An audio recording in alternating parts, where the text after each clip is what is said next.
Hey, Jongan mga Jai. Today I will be making a tinapulan and quick and easy pancit. So first thing first, let's wash the ingredients, making sure that it is clean, of course. So after that, let's chop the onion first.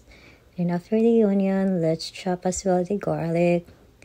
Then after the garlic, let's chop as well the carrots. So the sequencing in chopping, it doesn't really matter. So depende na sa imo kung sa imong unahon nga tataron ay orang og tatara ang imong mga kamot. So fingers, I mean. So after that, let's also chop the bell pepper. Actually, that's, I think, carbonara, it's very spicy. So di saan mawala ang atong cabbage, kay ang cabbage ang nagpalami sa atong pansit, kay mora na gulay nga atong isagol sa pansit cabbage. So everything is ready. So for today, I will not be using a raw meat.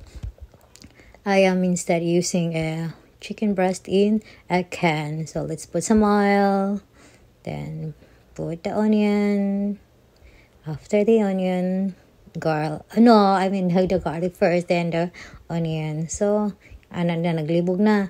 So after that, let's also put the chicken breast in a can. So I am not worried that hilaw siya, kay of course luto naman siya daan. So pagka na timplahan na to, butang na to soy sauce, then butang na to chili pepper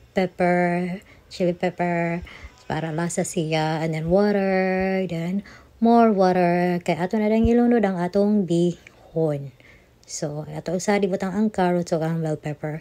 So after that, ato dayon na siyang pabukalon. So after anong pagbukal, ato dayon buwag-buwagon ang pansit.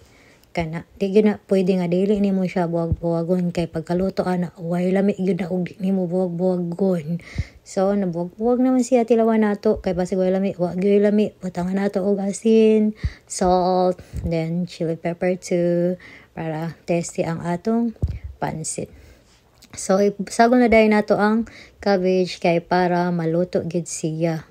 So after ana ato ra gyud paabuton nga maluto ang atong pansit. I think pansit, paborito gid kay nako ning pansit, no, since elementary